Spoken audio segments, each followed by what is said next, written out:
बचपन से हमारे पेरेंट्स ने चीज़ें सिखा रखी हैं, बेटा क्या कर रहा है, पैसे पेट को थोड़ी पूरे, क्या कर रहा है ये सब चीज़ें, पैसे बचा के रख, सेविंग माइंडसेट रख, सेव किया कर, ज़्यादा ना सर पे मत चढ़ाने दिया कर, लड़कियों को दबा के रखो, ऐसी ऐसी चीज़ें ना। ऐसा लगता है यार हाँ एज अ मैन मेरे को अच्छी करनी पड़ेंगी, कर होना चाहिए ये वो, इसको दबा के रखूंगा, कंट्रोल करके रखूंगा, कपड़े नहीं पहनने दूंगा उसके हिसाब से, ये सब सारी चीज़ें जो मेरे को ही अच्छी लगती थी स्टार्टिंग में। बिकम सच अ परफेक्शनिस्ट कि मेरे को जब सोलमेट आएगी वैसे धरती पे उतरेगी तब जाके उससे शादी करूंगा। ऐसा नहीं होता है। तुमने उसकी डीपी से प्यार किया, उससे नहीं, उनकी पिक्चर से, उनके इंस्टाग्राम वीडियो से प्यार किया है क्योंकि तुमने वही दिखा है। बट जैसे ही वो तुम्हारे साथ रहने लग गया है, लग गई, उनकी आदतें तुम्हें समझ ही नहीं आती। बच्चे करने के नहीं करने, पेरेंट्स के साथ रहने के अलग रहना है। एंड तुम्हारी मम्मी, अगर कोई लड़की पूछे लड़के को कि तुम्हारी मम्मी मेरे से क्या एक्सपेक्ट करेगी आफ्टर मैरिज, तुम्हारा बिलीफ चेंज होना शुरू हो गया, तुम नेगेटिव होना शुरू हो गए हो, तुम हेट करना शुरू कर दो लड़कियों को, तुम सिर्फ उनको यूज़ करने की बातें करना शुरू कर दिए। इतनी बड़ी पॉपुलेशन है इंडिया की और तुम्हें लड़की नहीं मिल रही, लड़का नहीं मिल रहा। भाई साहब ऐसा दिक्कत नहीं है कि लड़की लड़का नहीं मिल रहा, अपने दिमाग से तो बाहर आओ। शादी होती है, हनीमून पे जाते हैं, 7 दिन तक नहीं टिक पाते एक दूसरे के साथ। द रीजन बिकॉज ईगो इतनी बढ़ गई है। तो शादी के बाद छोटे कपड़े नहीं पहनने, but then he starts doing that. तो जज Karan, what inspired you from becoming a dating coach from a CA? Heartbreaks. So I always say that there are many girls who are going to come in your life and कुछ लड़कियां होंगी जो कि तुम्हें reject कर देंगी या तुम्हारा हार्ट ब्रेक करेंगी, बट तुम्हें ज़्यादा फर्क नहीं पड़ेगा, you will brush it off. But there is going to be one girl who is going to like change your whole perspective of life. वो पूरी रोक देगी तुम्हारी लाइफ। अब वहाँ से तुम्हारे पास एक डिसीजन होता है, तो या तो तुम्हारी लाइफ डिस्ट्रॉय हो जाएगी या तो तुम ट्रांसफॉर्म हो जाओगे। तो मेरी लाइफ में ऐसे 2 लड़कियां आई थी जहाँ पे फर्स्ट लड़की ने मेरी लाइफ काइंड ऑफ एक डिस्ट्रक्शन मोड में चला दी, जहाँ पे कि I became very negative towards girls. लड़कियां ऐसी होती हैं, वैसी होती हैं, ये होता है, वो होता है। तो आजकल जितने लड़के तुम देखोगे जब नेगेटिविटी क्रिएट करते रहते लड़कियों को लेकर कि लड़कियां सारी डाइवोर्स ले लेती हैं, ये कर लेती हैं, वो कर लेती हैं, तो फियर मॉन्गरिंग क्रिएट कर रहे हैं कि भाई शादी कुछ नहीं होता, रिलेशनशिप नहीं, ट्रू लव कुछ नहीं होता। तो फिर दूसरी लड़की मेरी लाइफ में आई, उस टाइम पे जब उसने मेरा हार्ट ब्रेक किया, देन आई रियलाइज्ड कि यार ऐसा क्यों होता है कि मैं ठीक ठाक दिखता हूँ, बढ़िया हूँ, सीए कर रहा हूँ। उस टाइम पे I was doing my CA studies and all, सब कुछ ठीक ही है, इतना कुछ बुरा तो है नहीं मेरे अंदर। आई हैव सीन छपरी से छपरी लड़के इतनी हॉट लड़कियों को पटा रहे हैं in simple language, in raw language, but मेरे में ऐसा क्या कमी है? देन आई रियलाइज्ड कि यार शायद गलतियां लड़कियां की नहीं है, शायद मेरे में भी एज अ पर्सन कोई कमी नहीं है। It is I think the behaviour. तो वंस आई स्टार्टेड अंडरस्टैंडिंग, अच्छा मैं ऐसा क्या करता हूँ, even if I am a good person but I behave in a wrong manner, I will be perceived wrong by girls.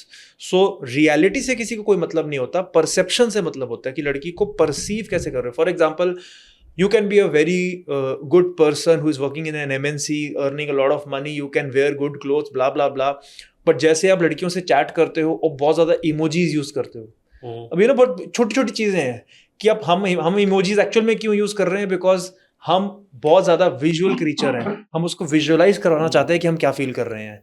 But then लड़की उधर उस साइड से चैट करते करते उसको इमैच्योरिटी लगती है वो।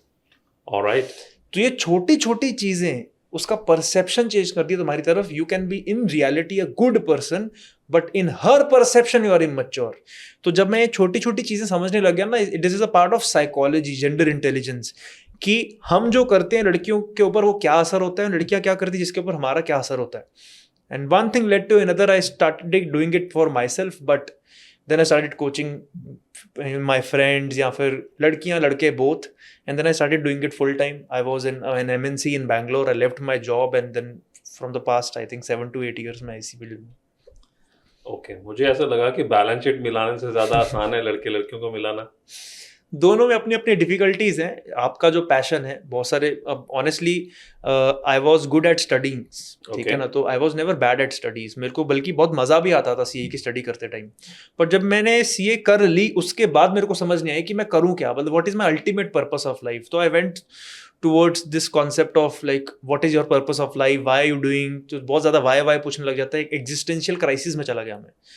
एंड फिर वहाँ से I thought that God has given me this power for some reason. All these girls have come in my life for some reason. And इस फील्ड में आ गया मैं, ये भी किसी रीजन की वजह से आया। आई रियली बिलीव दैट कोई भी चीज़ बाय चांस नहीं होती, everything is like a beautiful story. Hmm. जब मैं वो चीज समझ गया, स्टेप बाय स्टेप आप चलते जाते हो, तो so आपको when I connect my ultimately- dots, जैसे स्टीव Yes. जॉब्स ने बोला था, when you connect your dots in the past you realize, ओ उसने इसलिए ब्रेकअप किया था, उसने इसलिए रिजेक्ट किया था, उसने ये किया था, अब जाके I am sitting in front of you because of that. आपको आज समझ में आता है because you can only connect your dots backward. Backwards. Right. तो आपने जब ये शुरू किया तो आपने सोचा था कि आप ये डेटिंग कोच बनोगे? नहीं. कैसे शुरू किया था? नहीं, तो I wanted to do something of my own. मेरी मोटिवेशन थी कि मेरे को अपने ऊपर बॉस नहीं चाहिए. That was my biggest motivation. तो मेरे को था कि मेरे को जॉब नहीं करनी, बट मेरे को करना क्या ये नहीं पता. एंड ये बचपन से मेरा मोटिवेशन था. So from one thing to another I kept on telling my mom, जब मैं सीए भी कर रहा था उसके बाद भी, कि यार मैं क्या करूं एज अ सीए, मैं अपनी फर्म खोलूं. बट उतना ही मोटिवेशन था बिकॉज एक फर्म में ही है कि जहाँ पे कि एक सीए फर्म में ही एक फ्रीडम है कि जहाँ पे तुम्हारे पास कोई बॉस नहीं है, तुम ही बॉस हो. तो मैं बोला यार ठीक है, वो कर लेंगे, whatever. But then first thing I started was actually being a relationship counselor. Okay. So, and second thing I started was being a mindset coach. Then I became a life coach. Then I started learning from Tony Robbins. I started taking, a lot of understanding about how human beings work and all that. फिर मेरे को किसी student ने बोला था, क्योंकि उस time पे ना I had a course called just explains women's brain, and उसके आसपास बहुत सारे कोर्सेज थे, लाइक हैप्पीनेस मास्टर्ड, ये वो. तो जब मैंने उसको बोला कि यार हाँ next level course happiness mastered है, वो कहता ये सब क्या है. क्योंकि जो just explain women's brain course था, it was very deep dive into psychology of dating and relationship in India and psychology of women. And I was the pioneer of that. 5 years ago मैं अकेला ही था पूरे India में जो ये बोलता था कि आई अंडरस्टैंड वुमेन. अब तो बहुत सारे आ गए हैं कॉपी पेस्ट मार्केट में, आपको पता ही, आप खुद मार्केटर हो. बट देन वहां पे आई रियलाइज, मेरे स्टूडेंट ने एक चीज रियलाइज की, he was a very good marketer and उसकी क्लाइंटेल होती थी यूएस की. He was very big in his industry. उसने मेरे को बहुत काइंड ऑफ डांटा, क्योंकि वो मेरे से 3 साल बड़ा था उस टाइम पे. तो कहता you have such a good knowledge, ये क्या लगा रखा है आपने, माइंड सेट, लाइफ लुइफ, ये वो. बहुत सारे लोग, your main knowledge is in this area. Like men are desperate to be in a relationship with a girl, marry someone, find their soulmate and solve their relationship issues, or ultimately attract their dream girls. And understand women also. तो तुम्हारे पास ये knowledge है, इसको क्यों तुम monetise नहीं करते, या like why don't you do that. Then थोड़ा मेरे को ऐसे रियलाइज हुआ कि यार why am I not doing that. तो फिर मैंने सब हटाया. लाइक उस टाइम पे मेरे को अपने आप को ना डेटिंग कोच बुलाने में नेगेटिविटी आती थी. I tell you a reason why. Because I have learn from a lot of foreign authors, foreign coaches, and सब वहां पे जो डेटिंग एंड रिलेशनशिप के अम्ब्रेला के अंदर एक्चुअल में पिकअप आर्टिस्ट हैं. एक्चुअल में they have hookup culture. So they have this culture where when you ask them what is their ultimate objective of this knowledge, they don't want to get married. So what is your objective? I want to sleep around with girls, I want to hook up with girls. तो पहले मेरे को लगा कि हाँ, be a bad boy and it's so nice, but I couldn't handle that kind of lifestyle for even few months. But that's a difference in the culture. Yes. तो वो जो मैं, क्योंकि वहां से सीख के आया था, तो मेरा माइंडसेट ऐसा बन गया था कुछ महीने के लिए. But then I realized नहीं, मेरे को कुछ ऐसा करना है जो वो भी नहीं कर रहे. And then that was the reason why I started calling myself a dating and life coach. Okay. ठीक है ना, dating and relationship and life coach basically, where I will help you, but my ultimate objective is not to get a girl just to have sex or something like that. Get an amazing girl in your life, but the major part is keep it fulfilled, because keeping is a very big part. So that was one of my major motivation of doing this.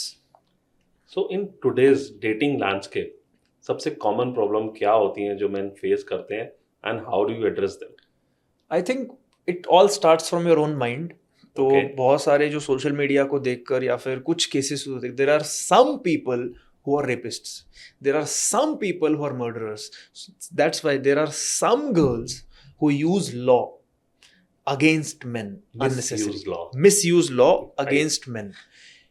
But there are some girls, not all girls are like that. But होता क्या है, news में इतना दिखाया जाता है वो कि हमारा एक परसेप्शन बैठ गया, लड़कियां ही ऐसी होती हैं. Exactly. And that is a very bad perception. And if you have this negative perception towards gender overall, मेरे को किसी पॉडकास्ट ने एक क्वेश्चन पूछा था कि यार लड़कियां या लड़के, उनमें से दोनों चीट कौन करते हैं. मैंने आंसर ही करने से मना कर दिया, because I don't believe in this gender war.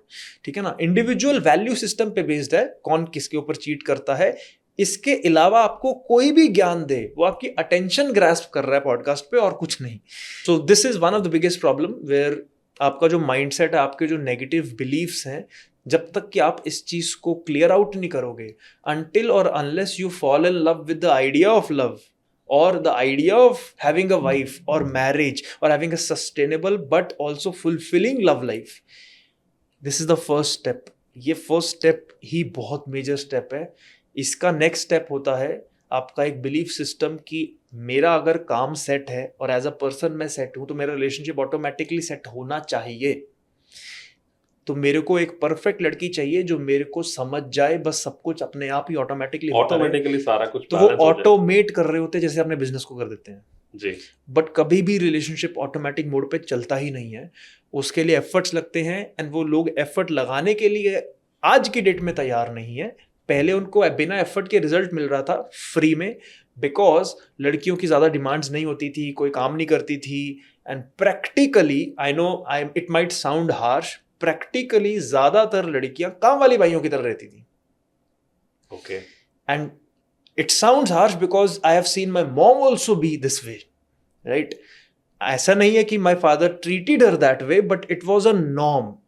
50 years ago, 40 years ago, they have to do homework only. कोई जॉब नहीं है, कुछ नहीं है, कोई बिजनेस नहीं है, लड़कियों के लिए नहीं बनी ये चीज़ें, साइंस एंड मैथ्स.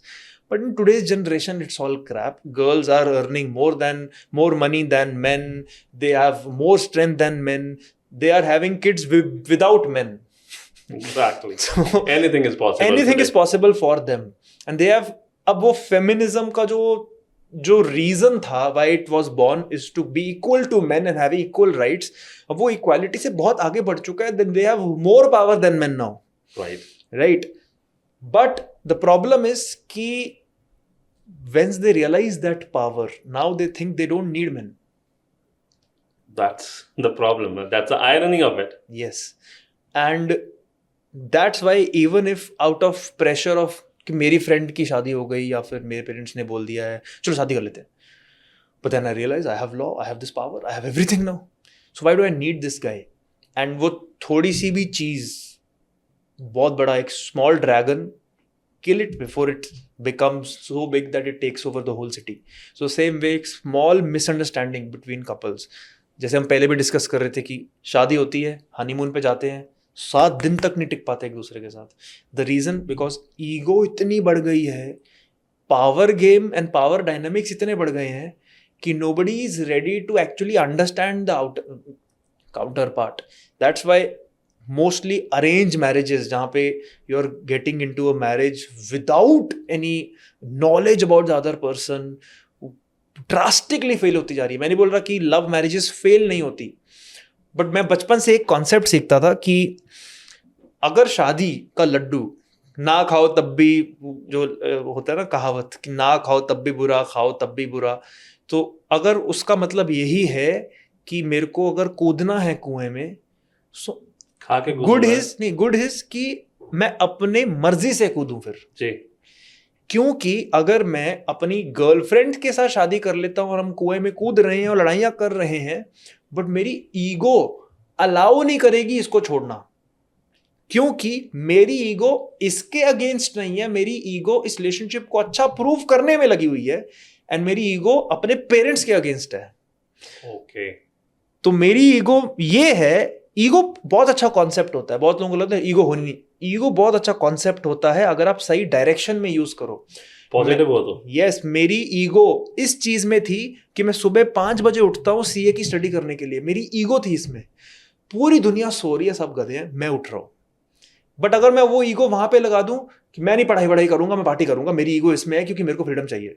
आप ईगो कहां पे लगा रहे हो? आपकी ईगो इसमें है कि आप अपनी वाइफ से या हस्बैंड से बेटर हो, तो आपका रिलेशनशिप गया. आपकी ईगो आपकी वाइफ एंड हस्बैंड ही बन गए हैं, मतलब बेसिकली आप दोनों एक ही टीम में हो और पूरी दुनिया को गलत प्रूव करने में लगे हुए हो, वो रिलेशनशिप टूट ही नहीं सकता. So that mostly happens in love marriages. Arrange marriages में if you met arranged in an arranged way but you started to know each other a lot even before marriage. मैंने इतने सारे लोग देखे हैं जो ऐसी मैट्रिमोनियल साइट्स में मिलते हैं या फिर रैंडमली मिलते हैं, बट वो शादी इतनी जल्दी नहीं करते.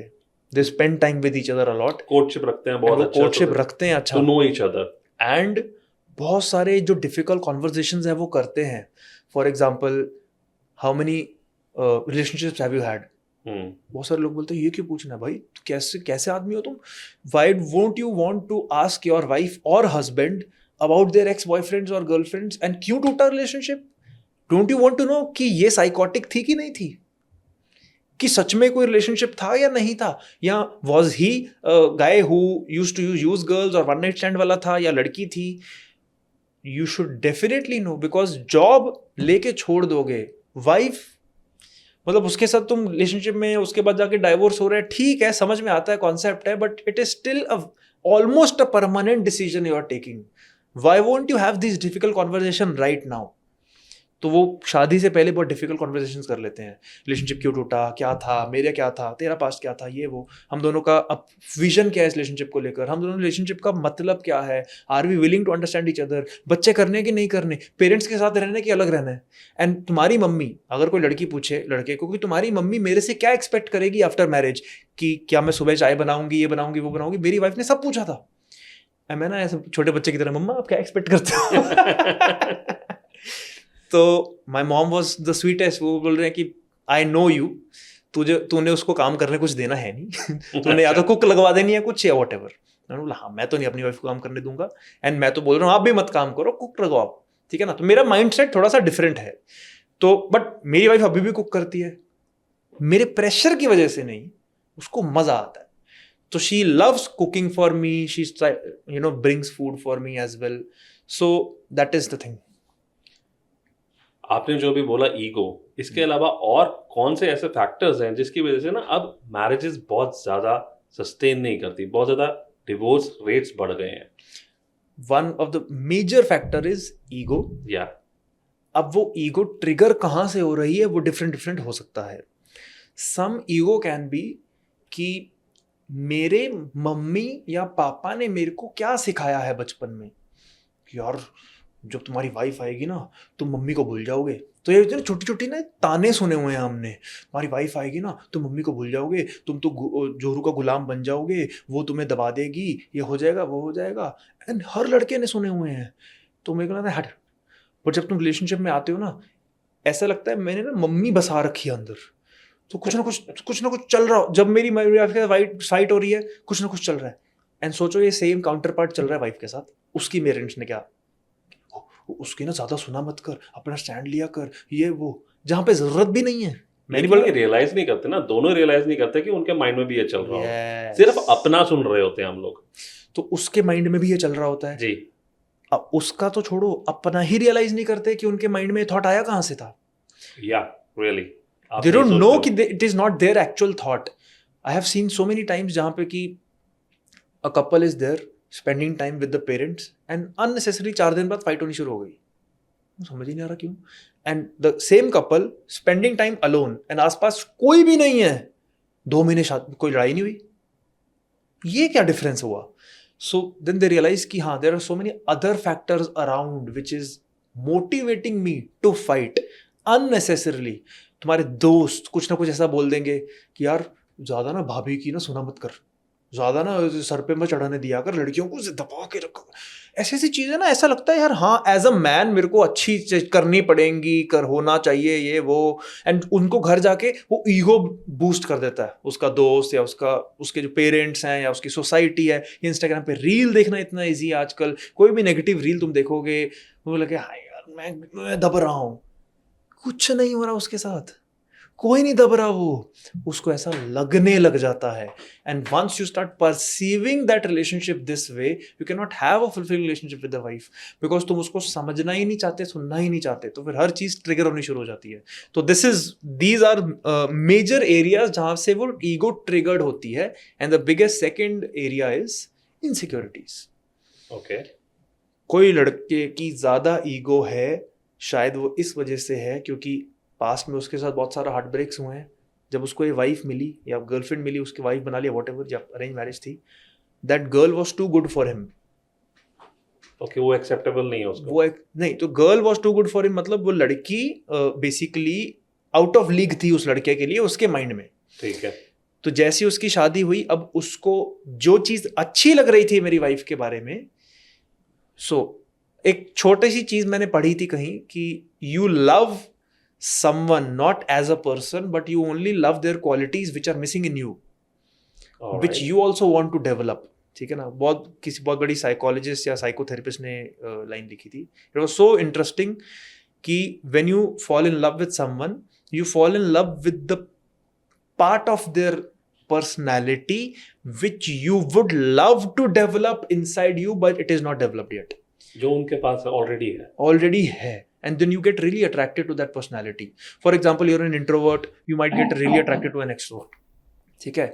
But after spending a lot of time, if I don't grow to his or her level, I start resenting the same personality trait. Okay, आपको लगने तो लग जाता है धीरे-धीरे कि आप inferior हो गए हो. Yes. Inferiority complex में कब convert हो जाए पता नहीं चलता उसको. And अब वो क्या करता है, see human beings की nature क्या होती है, वो कभी भी किसी से भी relation में inferior feel नहीं कर पाते. It is not our basic nature to feel inferior in comparison to anyone. Acceptability ही नहीं, मतलब कर ही नहीं सकते. क्योंकि सबसे one of the biggest need of a human being is significance. Yes. अब वो सिग्निफिकेंस कैसे अचीव करेगा, या तो सच में उसके लेवल पे ग्रो करके या उसको आउटग्रो करके, या फिर ब्रिंगिंग अदर पर्सन डाउन, गाली गलोच करके. या तो अगर आपको सिग्निफिकेंट फील करना है एंड आप आसपास 6-7 बिल्डिंगें हैं और आपकी भी बिल्डिंग है घर की, या तो आप अपनी बिल्डिंग सबसे बड़ी बनाओ या दूसरों की बिल्डिंग बॉम्ब ब्लास्ट कर दो. अपने पे सिग्निफिकेंट फील कर लेंगे. सो जो तरीका ईगो का है वो दूसरों की बिल्डिंग गिराने वाला है. नेगेटिव अप्रोच है वो कि भाई मैं इसको दबा के रखूंगा, कंट्रोल करके रखूंगा, कपड़े नहीं पहनने दूंगा उसके हिसाब से. ये सब सारी चीजें जो मेरे को ही अच्छी लगती थी स्टार्टिंग में. मेरे को यार कितने हॉट कपड़े पहनती है, छोटे कपड़े पहनती है, ये वो, शादी के बाद छोटे कपड़े नहीं पहनने. But then he starts doing that out of ego, not anything related to self-respect or society. ये सब बेकार की बातें हैं, क्योंकि उसको लगता है कि जैसे ही वो अपने हिसाब से कपड़े पहनेगी उसको बहुत अटेंशन मिलेगी लड़कों की, और एक आधा कोई लड़का स्लिप इन कर जाएगा, नंबर दे देगा उसको, बातें करना शुरू कर देगी, मेरे ऊपर चीट कर देगी क्योंकि मेरे को इन्फीरियर फील हो रहा है, क्योंकि मेरी वैसे भी आउट ऑफ लीग थी. ये जो सारी इनविजिबल इनकॉम्पिटेंसेस आई हैं उसमें, उसका कोई बेस नहीं है. वो सिर्फ अपने दिमाग में सोचता जा रहा है, या फिर उसको कहाँ से आ रही है उसको पता भी नहीं है. इनका कोई सिग्निफिकेंस है ही नहीं. यस. सो ये कहाँ से आई है, we should not focus on that. I tell you the reason why. Because there are thousands of various reasons, and बचपन से क्या किसने बोल दिया जो कि कंपाउंड हो के तुम्हारे बिलीफ सिस्टम्स बन गए हैं. अब the bigger reason is what is the purpose of the relationship. Exactly. And asking the right question will give you the right answer. Not मैं ऐसा क्यों, वो ऐसी क्यों है. वो ऐसी नहीं है, वो ऐसी तुम्हारे रिएक्शन में है. वो आज ऐसा बिहेव कर रही है टॉक्सिक, वो टॉक्सिक नहीं है. अच्छे लेवल पे अगर तुम या तो कम्युनिकेट करो, तुम्हें नहीं करना आता तो कोचिंग लो, बुक पढ़ो, कुछ करो जिसकी वजह से पीपल चेंज लाइक दैट. एक शॉर्ट टर्म चेंज बहुत जल्दी आ जाता है, लॉन्ग टर्म में टाइम लगता है, but it starts from short term, and multiple short term changes takes you to a direction of a long term change. But वो short term change बहुत easy होता है, एक कपल में से सिर्फ एक इंसान भी कर सकता है. When he changes in reciprocation the whole world changes around him. और ये उसको बिलीव करना पड़ेगा, and I have seen that in my relationship and my students relationship as well. I believe India के सारे लड़के आपसे एनवियस होंगे कि आपको ये नॉलेज है. मैं ये क्वेश्चन पूछना चाहता हूँ कि ट्रेडिशनल डेटिंग नॉर्म्स में क्या डिफरेंस आया है जो ये न्यू डेटिंग एप्स आ गई हैं, और उन्होंने क्या चेंज कर दिया है इंडिया में पिछले कुछ सालों में. सी ट्रेडिशनली पीपल लव मैरिज का इतना ज़्यादा कॉन्सेप्ट होता नहीं था, ऑल्दो आज के 50 साल पहले भी there were love marriages, but very rare. Right. Mostly people used to just meet through common friends, या फिर मौसी मौसा या व्हाटएवर, या फिर तुम्हारी कोई पंडित जी होते थे who used to have kundlis or who used to have proper biodata of each other and they used to match. In today's generation, people have started creating this belief on doing it on their own, and which is, in my opinion, is the correct approach, honestly, because पहले इस पूरी field को as a concept overall ignore कर दिया जाता था. Marriage होता क्या है इग्नोर ही कर दिया जाता था. रिलेशनशिप का लेना देना क्या है इग्नोर कर दिया जाता था. Define what is marriage? According to me, marriage is an institute which has a purpose, and for me the purpose is enhancing your emotions. I'll give you a small example. You achieve something. What is the first thing you do? Celebrate. How do you do that? You want to be happy. Yes, but how do you do that? In the Whenever we achieve something, the first thing we do is call our best friend, yeah. call our mother, call our father, and if we have a wife, call her. Because understand something, if you are in Dubai or if you are in a country where you have no friends, okay, and if you're in India, in Dubai I'll tell you that you have a very luxurious car, let's say Ferrari, and in India you don't have a bad car, you have a good car like a Mercedes, or you have a whatever 20-30 lakh की जो भी जिस range में car आती है. But condition ये है कि वहाँ पे फरारी होगी, तुम्हारा इंस्टाग्राम अकाउंट छीन लिया जाएगा, फेसबुक छीन लिया जाएगा, कुछ नहीं है, कोई कनेक्शन नहीं तुम्हारा दुनिया से, एंड जो भी तुमने दोस्त बनाने उधर ही बनाने हैं, इधर कुछ नहीं है, ठीक है. बट तुम्हारे कोई भी दोस्त तुम्हें मिलेंगे नहीं. एंड इंडिया में ये है कि you have full liberty. Condition ये है कि तुम्हें फरारी जैसी गाड़ी नहीं मिलेगी, तुम्हें जो भी अच्छी खासी गाड़ी मिलेगी, बट सारे दोस्त यहीं हैं, सारे फैमिली यहीं है, सब कुछ यहीं है. अब यहाँ पे लोग डिलेमा में आ जाएंगे, जो बहुत ही सुपरफिशियल लाइफ जी रहे हैं, हमें तो फरारी चाहिए. क्या ही कर लोगे तुम फरारी? बिकॉज फरारी खरीदने का या उसको चलाने का मजा ही शेयरिंग में है, राइट. शो ऑफ में है. If you're not able to show off, if you go to an island and you get $1 billion, who do you spend it on? Right? जब तक आप अपनी खुशियां बांटी नहीं उसका कोई फायदा नहीं है. So many people would have this question, तो भाई मैं तो अपने भाई बहन या फिर अपने रिश्तेदारों से खुशियां बांट लूंगा, ये वो. तुम्हारे दोस्त, तुम्हारे भाई बहन सब ग्रो हो जाएंगे, सब अपनी अपनी शादियां हो जाएंगी, लाइफ उनकी हो जाएगी. एंड अगर तुम एज अ सिंगल पर्सन उनकी लाइफ में इंट्रूड करना शुरू कर दें, they would not appreciate it. So you need to have a partner in crime, you need to have someone with whom you can share your life till the day you die. And जब ये objective समझ में आ जाएगा ना कि marriage का मतलब ये नहीं है कि वो मेरा ख्याल रखेगा या ख्याल रखेगी या blah blah blah. I am so full of love that I need someone to love. It is not about being a better half or getting into a relationship with someone who takes care of my traumas. No, your traumas and your trust issues are your raw responsibility. Go hire a coach or a therapist or whatever. But if you are fully alive as a person, the only way to make it 10x is a wife or a husband. That is my belief system about marriage and what is the reason of why people get married. And जो लोग अभी तक किसी और reason की वजह से शादी कर रहे हैं, बच्चा पैदा करने की वजह से, या उनका कोई रीजन ही नहीं है, तीसरे को शादी तो करनी पड़ेगी, बट क्यों पता नहीं. This is a very good reason. And if you have this intention to marry with this reason, it automatically dissolves a lot of negativity, because you go back to the reason. जब भी तुम लड़ाई करना शुरू कर देते हो, यार ये रीजन था, we need to love each other, we need to spread love, that is your purpose as a couple. लेकिन जब ईगो सामने आ जाती है या ऐसे छोटे छोटे प्रॉब्लम्स आ जाती हैं, you forget the original reason. Yes. That's the main issue. Yes, that's why it's a training. I believe marriage is not just an institute which runs automatically. Marriage is not natural. Relationships are not natural. Attraction can be very natural. Attraction can be कि भाई मैं attracted हूँ, infatuation period आ गया है, but उसके बाद to make that relationship sustain but also fulfilling and passionate for long term, it is a hardcore skill. Just like any other business. If business, running, going to a gym and having a body, ये सारी चीज़ें अगर skill है, public speaking is a skill, advertisement is a skill, marriage is a skill, and वो skill अगर आप सीखोगे नहीं, आपको पता ही नहीं चलेगा आप क्या मिस आउट कर रहे हो लाइफ में. तो you don't know what you don't know. This is a phrase I learned like 8 years ago. कई चीज़ें हैं जो तुम्हें पता है, कई चीज़ें हैं तुम्हें नहीं कि पता तुम्हें पता है कि तुम्हें नहीं पता है, कई चीजें हैं, 90% चीजें हैं जो तुम्हें पता ही नहीं कि तुम्हें क्या नहीं पता. You don't know. Right. So marriage is kind of that thing. उनको पता ही नहीं है कि क्या मिस कर रहे हैं, बिकॉज जिनकी मैरिज चल रही है बोले ऐसा तो कुछ नहीं है. बट देन कोई भी बंदा जो सक्सेसफुल अपने लाइफ में, you will see the ratio of between monetary level पे जो सक्सेसफुल है और जो नहीं सक्सेसफुल है, are they 50-50?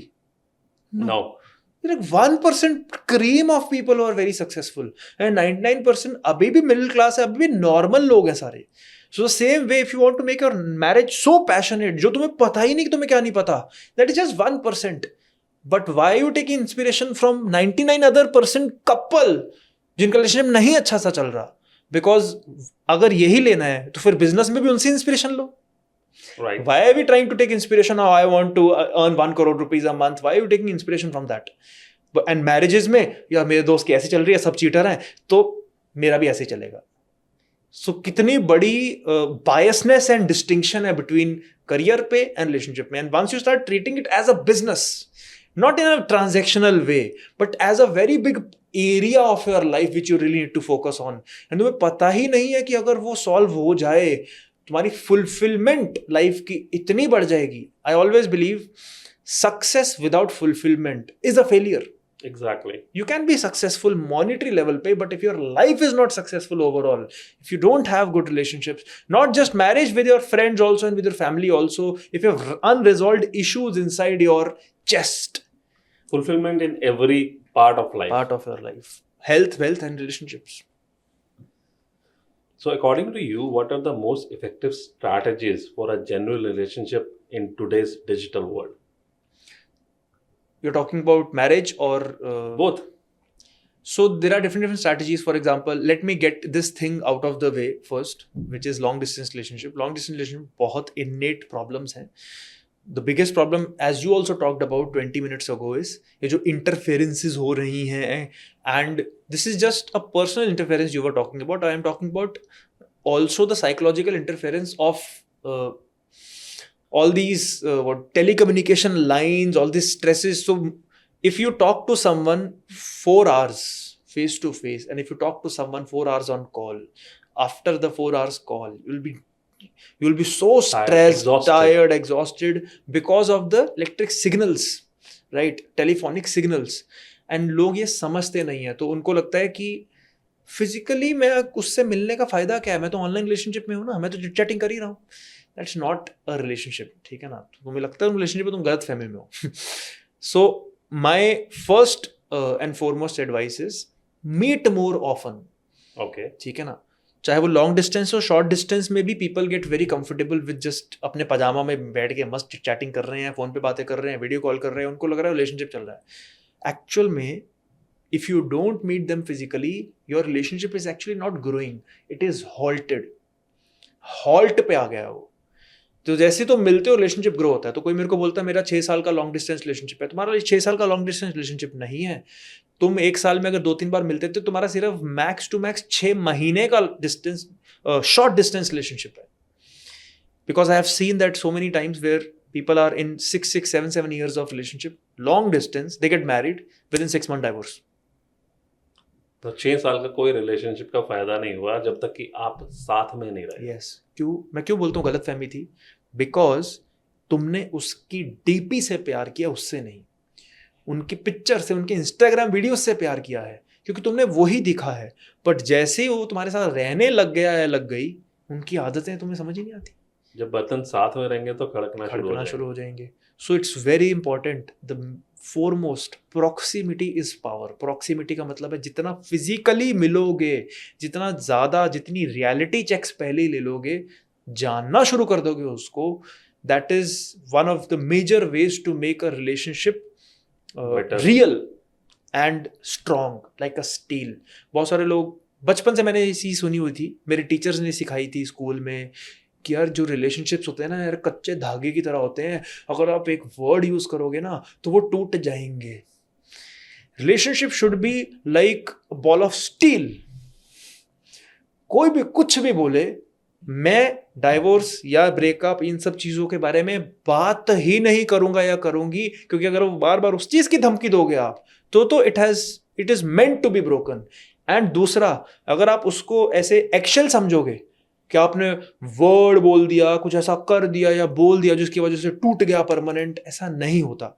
And once you start understanding this, कि मेरा पर्पस, ये ऑब्जेक्टिव क्या है रिलेशनशिप में आने का, कि I have to have so much steel का बॉन्ड होना चाहिए मेरा कि मैंने कुछ बोल भी दिया इरिटेट होके, it is okay, and communicate on that, improve on that, but it should not break. And ये लड़की एंड लड़के दोनों को करना है.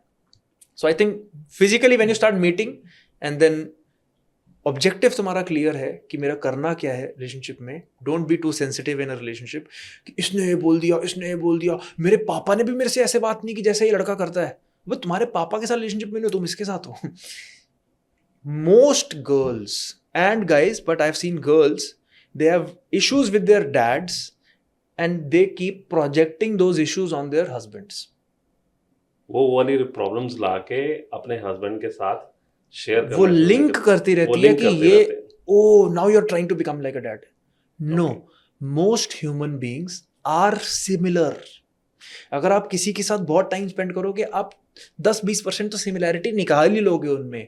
ऐसा कौन ह्यूमन बींग है ये 100% ही अलग है, ये 100% ही अलग है? ऐसा होगा ही नहीं. ऐसा नहीं हो आप सकता। किसी के साथ भी रिलेशनशिप में आओगे, ये यार वो चाचा की तरह करता है हरकत है, ये मेरे दोस्त की तरह हरकत है. तो जिससे आपको सबसे बड़ी इशू होता है, for a girl dad, for a guy may be dad और mom, whatever, for a girl it can be mom as well. जिस भी पेरेंट से इशू होता है वो इशू अपने पार्टनर में देखना शुरू कर देते हैं वो, and they started targeting them. Change yourself. No, you need to change your perception towards your parent and resolve those unresolved issues. Forgive them, forget them, talk to them. Your parents, not your partner. Your partner does not have that problem if you start linking with your parents. Resolve the issues which you have with your parents first. Say I love you to them. Listen to them saying I love you to you. Apologize to them. Ask them to apologize to you. Whatever, have this conversation with them. You will see the relationship problem you're having with your husband or wife will dissolve. So how do you teach everything? Is it on individual basis or you have some common patterns for that? So I have been doing this from so many years. So starting में I was doing it on one-to-one level, Okay. because I was trying to understand what are the things. But then I realized that I coached, I think, one-to-one more than 200, 250 people, like for hours and hours and hours for 2 years. Okay. I started understanding, like, I would be fool not to understand common patterns, right? Because there are like 80 to 90%. Many people say, like, how can you talk about women's psychology or men's psychology? Like, aren't everyone different? They can have different faces, fingerprints, stories. But if everyone is different, then why their fears are so common? हाँ. Why सही their बोल रहे belief systems are so common? Because they are not so different. Because their psychology, the core of their psychology of being a human being is almost similar. You can have a different story कि मैं बठिंडा से आया हूँ, वो दिल्ली से है, but वो कहीं छत्तीसगढ़ से है. But then when you connect the dots, you will see उनकी stories अलग अलग हैं, नाम अलग अलग हैं, but जो context same है. I started understanding the pattern, and jitna ho sake 90% of the times I try to have a group session and try to teach them some common patterns of understanding women, understanding men, understanding relationships, and how do you master that area of life. Because I don't believe in maintaining anything. Kyunki if you see, a healthy person has 1,000 dreams, an unhealthy person only has one. To get better. So the same way, a couple who is at a basic maintenance level should have 1,000 ways to make love or show their love or go out, have fun, go travel. Thousands of directions this relationship can go and thousands of purposes. But a person who does not have a relationship, उनका एक ही objective होता है, just to maintain. Me personally don't believe in this concept of maintenance, not believe in this concept of just being at a minimum level healthy. No, I was born healthy. My target is something else. My goal of the relationship is something else. So I always help people through group sessions, teach them what should be your target of the relationship and एक और एक 11 कैसे बन सकता है. कई लोग होते हैं जिनकी बहुत पर्टिकुलर प्रॉब्लम होती है. Like I was having a conversation with a guy who was 49 years old. He has had 2 divorces till now. And third लड़की के साथ एक रिलेशनशिप चल रहा है उसका, and उसके साथ शादी करने की बातें हैं. And then we were having this discussion for 2-3 hours and that was a very particular thing. ठीक है, that I had to take one-to-one. So one-to-one बहुत ज़्यादा यूनिक केसेस आते हैं जब मेरे पास, I take it. But majorly once I understand the psychology, they are all similar in similar level of pattern. You can just group them into like 9 to 10 patterns, that's it. In 9 to 10 patterns को हम human being समझ नहीं पाए और इतनी complex problems हमने create कर रखी हैं, सारी कोर्ट्स भी भरी हुई हैं डिवोर्स केसेस से। The thing is कि जैसे for example earning money is a pattern, जैसे इसको बोलते हैं मनी ब्लूप्रिंट। जी। जैसे कि आप अगर अमीर नहीं हो उसका सिर्फ एक ही रीजन है, आपका मनी ब्लूप्रिंट बिगड़ा हुआ है, आपको पैसों से नेगेटिविटी है, इसी वजह से आप पैसों से दूर भागते हो। For example if there is a middle class person and sees someone getting out of a Ferrari, immediately उसके दिमाग में नेगेटिविटी आती है, ये चोर है, कुछ तो घपला कर रहा होगा, कोई माफिया डॉन होगा, कुछ तो होगा, ये ऐसे नो नहीं हो सकता, ठीक है। एंड बचपन से हमारे पेरेंट्स ने चीज़ें सिखा रखी हैं, बेटा क्या कर रहा है, पैसे पेट पे थोड़ी उतरे, क्या कर रहा है ये सब चीज़ें, पैसे बचा के रख, सेविंग माइंडसेट रख, सेव किया कर, घर खरीद ले, जैसे ही पैसे आएंगे डाल दे उसमें।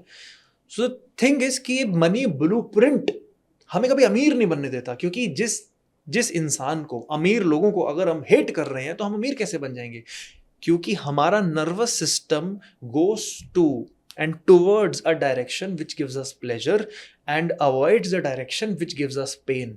If we are creating so much of pain with richness, then my nervous system will never go towards that and I will always be stuck middle class.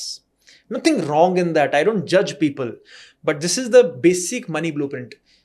The same way there is love blueprint, relationship blueprint. And relationship blueprints में I've talked about a lot of things till now. And that is the major reason why बचपन से चीज़ें अब तो आजकल ये चलने लग गया है, सच्चा प्यार कुछ नहीं होता, सच्चा प्यार कुछ नहीं होता। अब जब 4 रील्स देखोगे ना, फिर आप एक मूवी देखोगे, फिर आप टीवी शो देखोगे, फिर आपका दोस्त भी बोलेगा सेम ही चीज़, सच्चा प्यार कुछ नहीं होता, सच्चा प्यार कुछ नहीं होता। आप ना मंत्र की तरह रिपीट करते रहते हो, सच्चा प्यार कुछ नहीं होता, सच्चा प्यार कुछ नहीं होता, सच्चा प्यार कुछ नहीं। अब तो मार्केटिंग इतनी स्ट्रांग हो गई है ना कि आप एक चीज़ देख लो तो हर जगह से आपको दिखाई भी वही सेम चीज़ दिखाई देगी, बिकॉज वही सेम चीज़ नेगेटिविटी चल रही है जी। तो जैसे ही आप किसी लड़की को या लड़के को समझना चाहते भी हो, आपकी जो ये रीवायरिंग करनी इतनी ज़रूरी है, उसके बिना वो रिलेशनशिप चल ही नहीं सकता। तो the biggest thing is changing your beliefs, values, this whole money blueprint. ये आया कहाँ से है, अपने पेरेंट्स का रिलेशनशिप कैसा देख रखा है और आप कैसा एक्सपेक्ट कर रहे हो कि और मेरे पापा तो जो बोलते थे मेरी मम्मी को, मेरी मम्मी मान जाती थी, और आपको लगता है कि मेरी भी वाइफ मेरे को ऐसी चाहिए, बट वो जमाना इतना चेंज हो गया है कि वो नहीं हो सकता। You're talking about 1980s. We are in 2025. Yes. तो पूरी गेम ही चेंज हो गई है। That is the reason many people से जिस कारण तुम कई चीजें ऐसे सिखाते हो ना, कॉम्प्लिकेट हो जाता है समझना। It is a new age problem actually, but it is a new age problem which is in awareness of people today. Problem तो पुरानी ही है, अवेयरनेस में अब आई है। प्रॉब्लम का फेस चेंज हो गया, बिकॉज पहले इतनी एक्सपेक्टेशंस नहीं होती थी, अर्ली एज पे शादी हो जाती थी, उतना ग्रो ही नहीं किए होते थे, उतने करियर ऑब्जेक्टिव्स नहीं थे, आपका एक्सपोजर नहीं था तो नॉलेज भी नहीं थी, आपके पास इंटरनेट नहीं था, टीवी नहीं था, तो आपको ग्लोबल एक्सपोजर बिल्कुल भी नहीं था कि बाहर क्या चल रहा है। नाउ एवरीबडी, कोई भी आप आदमी देख लो, उसके पास मोबाइल फोन है, इंटरनेट कनेक्शन है, he knows each and everything. So problem अब नजर आनी शुरू हो गई कि इसको कैसे डिफाइन किया जाए। Okay, Jaskaran, how do cultural factors influence dating behavior and expectations in India? See, it's a very good question. India में जो कल्चर है वो डेटिंग का अभी आ रहा है, it was not there 10 to 15 years ago. Although I would also argue one thing, that people did not know the word dating, but वो प्यार तो उनको हो ही जाता था स्कूल से, कॉलेज से, उसके बाद भी, बट उसको वो चाहे मिलना बोल देते थे या फिर मेरी बंदी है व्हाटएवर। बट जब भी मैं आप डेटिंग वर्ड यूज़ करता हूँ, आज भी मेरे पास बहुत सारे यंग लड़के आते हैं, अच्छा खासा बंदा है, अच्छी खासी नॉलेज है उसको एकेडमिकली, सर डेटिंग क्या होता है। Okay. सो इंडिया में भी अभी भी इतना नहीं आया है कि डेटिंग होता क्या है। Outside India it is a very pretty known concept. The major cultural difference is this difference of एक इंसान के मल्टीपल बाप हैं, मल्टीपल माएँ हैं, बिकॉज वो मल्टीपल लोगों के साथ थी, वो आज किसी के साथ डाइवोर्स हो गया, फिर उसको उसका बच्चा भी मैनेज करना पड़ रहा है, उस लड़की के साथ भी बच्चा मैनेज कर रहा है। इंडिया में ये ना के बराबर है। Honestly I have never seen that on a personal level, but ना के बराबर है बिल्कुल ही, थोड़ा सा होगा but very very in shadows.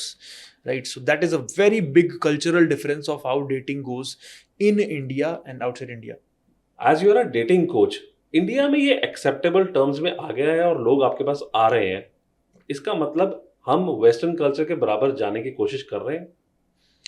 Western culture को तो इंडिया वैसे भी सालों से ही अडॉप्ट कर रहा है, चाहे वो कुछ भी करे, चाहे वो डांसिंग में हो, चाहे वो बिजनेस में हो, चाहे वो अब रिलेशनशिप में हो, डेटिंग में हो. See the thing is they have always been ahead of us, but the thing is now हमने उसको ऐसे अडॉप्ट नहीं करना कि हम उनके जैसे बन जाएं, because they have the biggest divorce rates. They India में इतने डाइवोर्सेज नहीं है एक्चुअली जितने यूएस में है या बाहर है. पहले तो वहाँ शादी नहीं होती, शादी होती है तो डिवोर्स रेट बहुत ज्यादा. हाँ, तो उनका कल्चर अडॉप्ट नहीं हो रहा. कुछ चीजें हैं पर्टिकुलरली जो होनी चाहिए इंडिया में वो अडॉप्ट हो रही हैं और कुछ चीजें हैं नहीं हो रही. Now it depends on the coach, depends on कौन क्या अडॉप्ट कर रहा है. अगर वही सारा सारा एज इट इज कल्चर उठा के इंडिया में ले आए तो बर्बाद हो जाएंगे सारे रिलेशनशिप्स.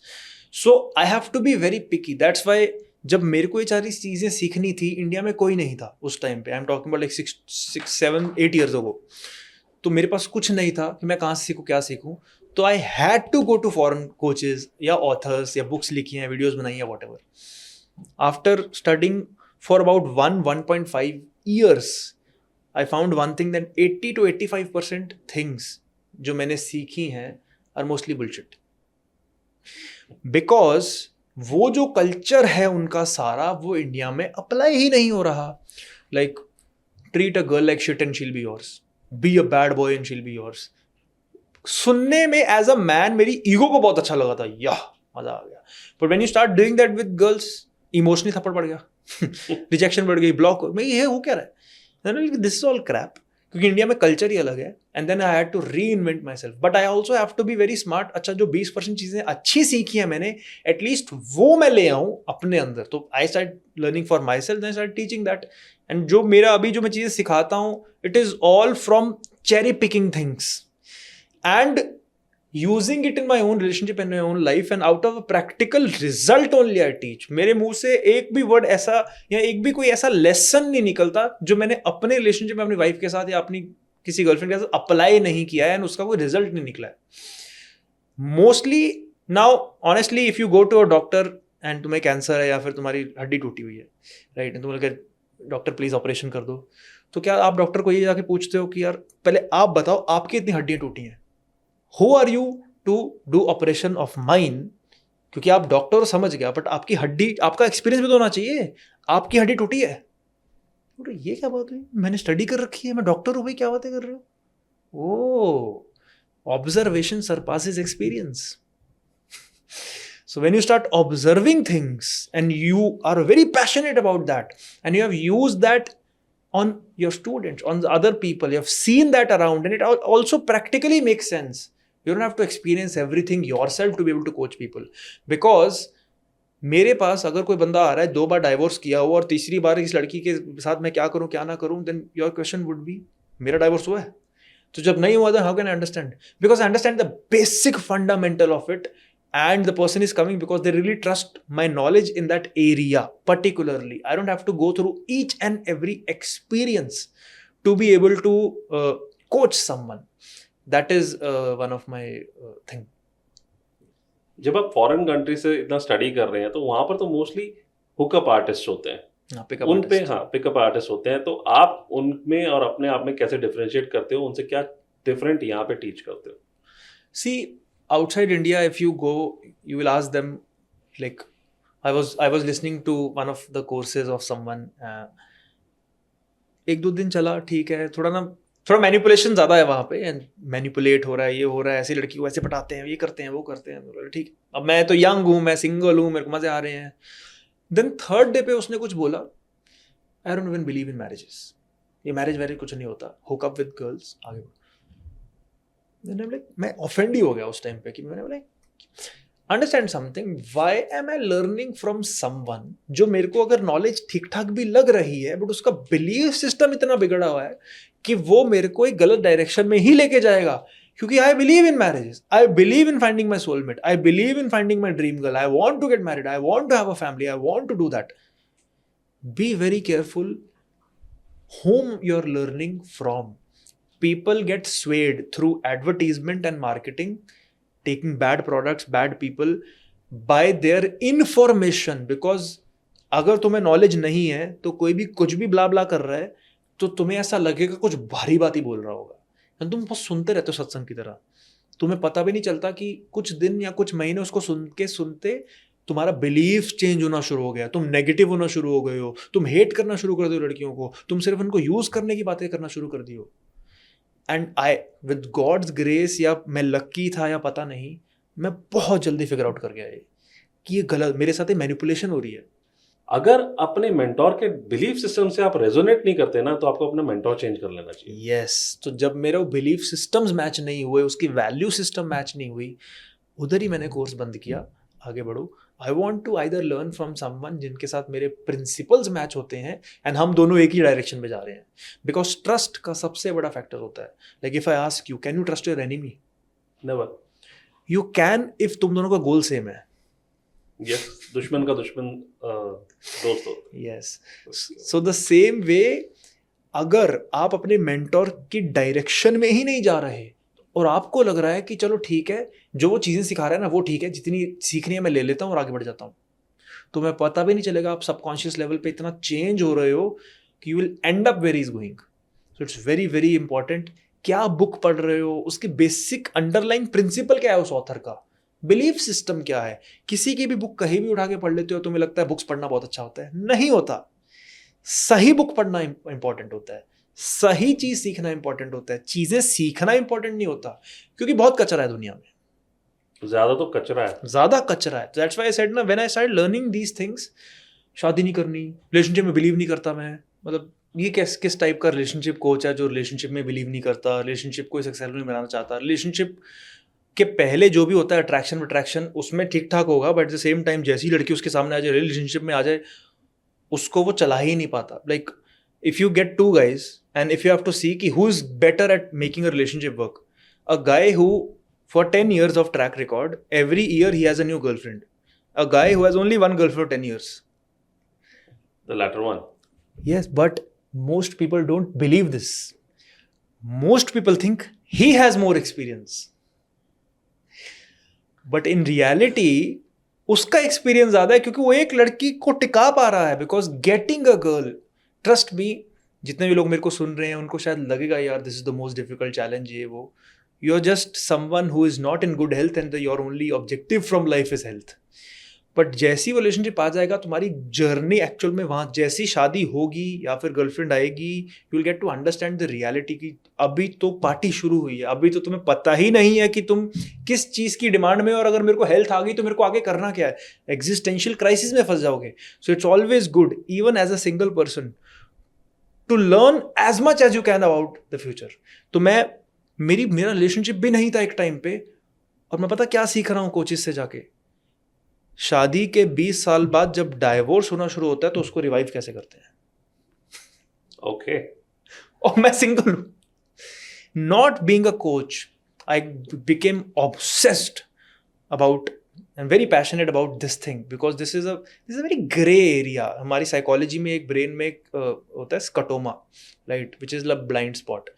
मान लो आप जब कैमरास लगे हुए हैं तो कैमरा एक एंगल तक घूमेगा, एक ऐसा स्पॉट होगा जहां पे कैमरा जाएगा नहीं. एंड जो चोरियां होती हैं बड़े बड़े मॉल्स में या फिर बैंक्स में, वो ब्लाइंड स्पॉट्स की वजह से होती हैं. They figure out blind spots and यहाँ पे कैमरा पकड़ेगा नहीं मेरे को.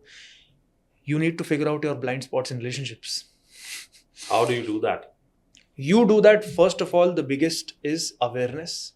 कि जब मेरे को पता है कि there are some things I might not be able to figure out and I have a loophole in my system, then you install additional cameras. कैसे?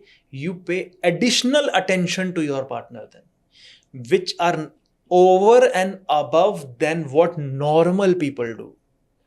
You don't just go to your friend and see how he treats the wife and यार वो भी तो ऐसे ही minimally तो करता है, आता है थोड़ा बहुत हक करता है, नहीं भी करता कभी कभी. एंड अगर बच्चे हों तो सारा प्यार बच्चों को जाता है. ओ मेरी बेटी और बेटा कहाँ है, तो वो भी तो बेटी और बेटा है, वो भी तो तुम्हारे हस्बैंड और वाइफ है. And the first hug you should give when you come back from your house should be to your partner, because technically they are the ones who are going to live with you the longest, Right. because your kids will leave you after 20 years, your parents will anyways leave you after 20 years, so the only person who will go till your grave is your wife or husband. And जब उनको for granted लोगे तो जब आपके बच्चे और आपके माँ बाप को छोड़ देंगे तब जाके आप इतना अकेला फील करोगे कि मेरा बेटा बहुत बदल गया अपनी वाइफ को लेकर. हाँ, क्योंकि आप भी बदल गए थे.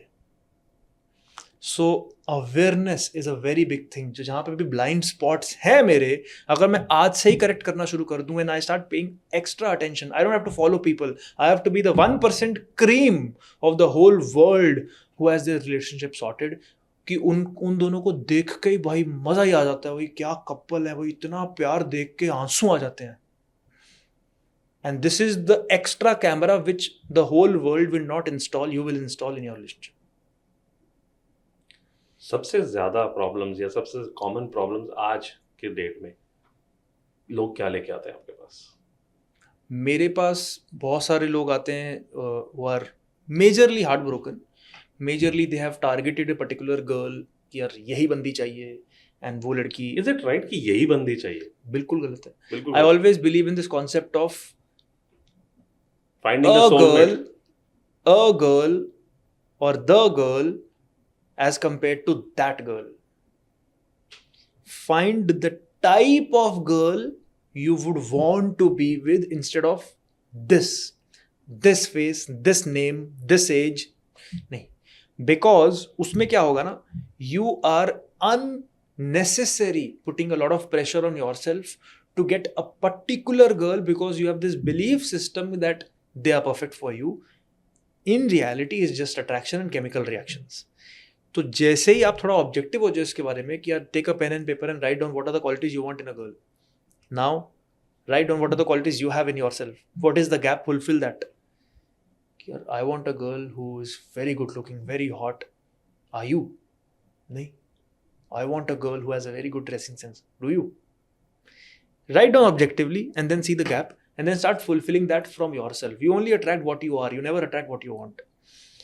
So जो तुम बन जाओगे वो तुम अट्रैक्ट कर लोगे अपने आप ही. And once people start doing that, they will be able to be in a relationship with someone they want to be with instead of जो मिल गया.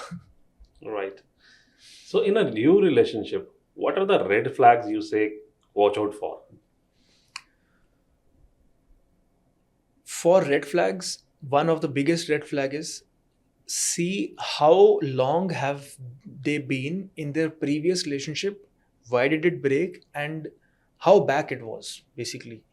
So अगर वो 6 महीने के अंदर अंदर है तो रिलेशनशिप नहीं चल सकता, क्योंकि वो अभी भी ना. Also depends on the intensity of the relationship. पता चले कि वो सिर्फ नाम का ऑनलाइन रिलेशनशिप था 3-4 महीने का, वो सब बेकार की बातें हैं. मैं बोल रहा हूँ हाउ लॉन्ग का मतलब है अगर वो 1-2 साल बड़ा रिलेशनशिप था, इंटेंस था, लड़की को लड़के ने रिजेक्ट किया या ब्रेकअप कर लिया एंड लड़की बहुत इमोशनल होगी उस चीज़ को लेकर, एंड अभी कुछ ही महीने पहले हुआ था, she is not ready for being in relationship with you, so you have to leave her alone. She thinks she needs a boyfriend to love her, but in reality she needs to love herself. Okay.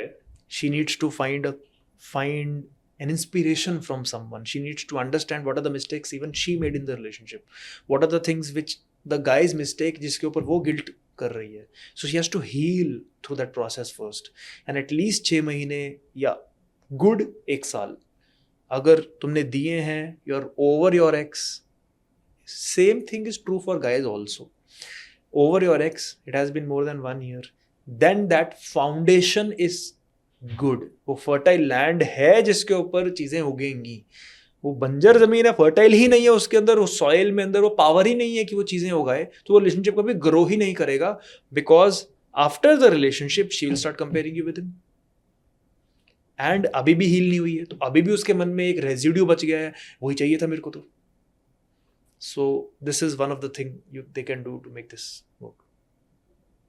जैसे आपने बोला कि हमारे को उसके x और अपने x को कंपेयर करके ये देख लेना चाहिए कि हमारी प्रॉब्लम्स क्या थी.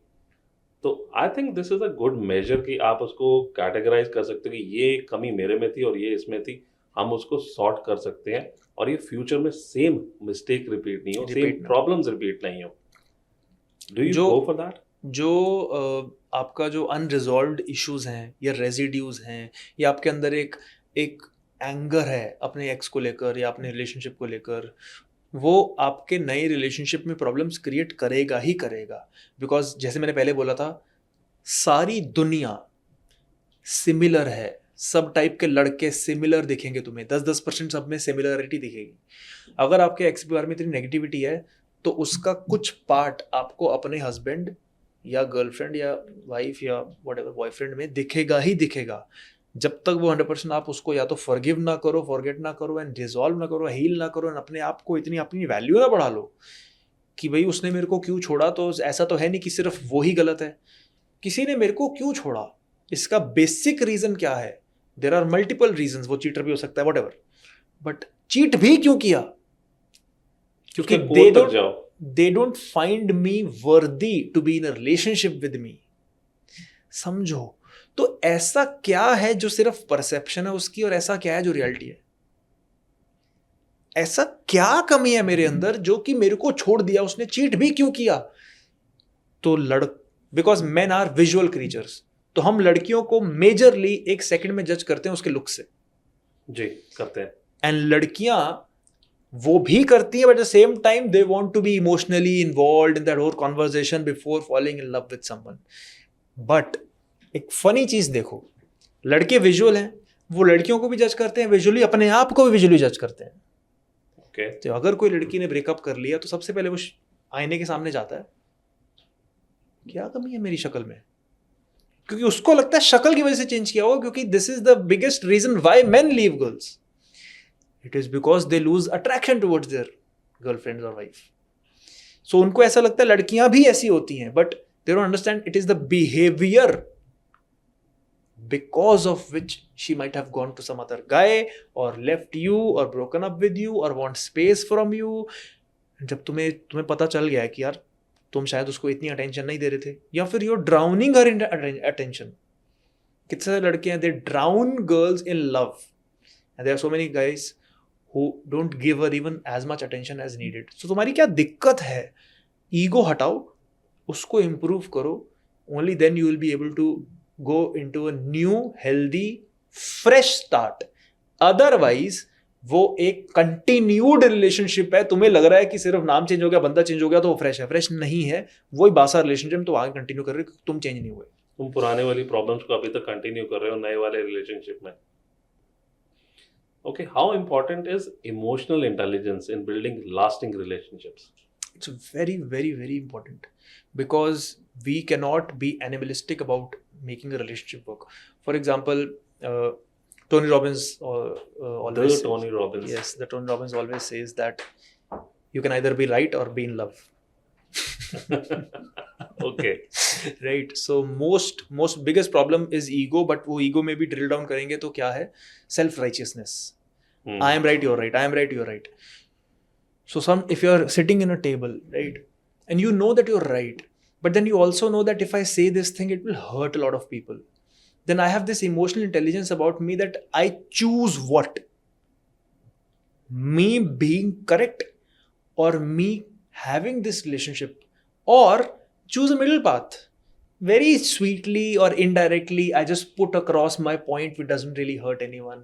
Or अगर 4 लोग बैठे हैं और मेरे को किसी को कुछ सिखाना है, मान लो मेरी वाइफ को कुछ सिखाना है, तो इंस्टेड ऑफ सबके सामने उसको बोलना, उसकी बेइज्जती करना, तो मेरी इमोशनल इंटेलिजेंस आनी चाहिए कि जो let me go to the bedroom, रात को आराम से प्यार से बात करेंगे. सो ये जो छोटी छोटी जो स्विच क्रिएट कर लेते हैं, this is dependent on what is your objective. Your objective is being right in every moment or being in love. What are the misconceptions people often have about dating coaches? They think dating coaches are pickup artists. So बहुत बड़ी myth है. Pickup artists are, for example, तुम club ले जाएगा, लड़की उठाओ, ये करो, सेक्स करो, one night stands करो. So because of the foreign culture outside India, it has come to India as well. And they think dating coach का मतलब है कि डेट वेट करना सिखाएगा, लड़कीबाजी करना सिखाएगा, right? And this happens today also. Like if I meet someone and I'm like, I'm a dating coach. मैं तो married हूँ. How do you break this myth? I start calling myself dating and relationship coach. So लोगों को पता ही नहीं है कि dating का मतलब क्या है अभी भी, मतलब मेरे को लगता है 99% लोगों को नहीं पता. मेरे लिए डेटिंग का बहुत डिफरेंट मतलब है. For me dating is done till the day you die.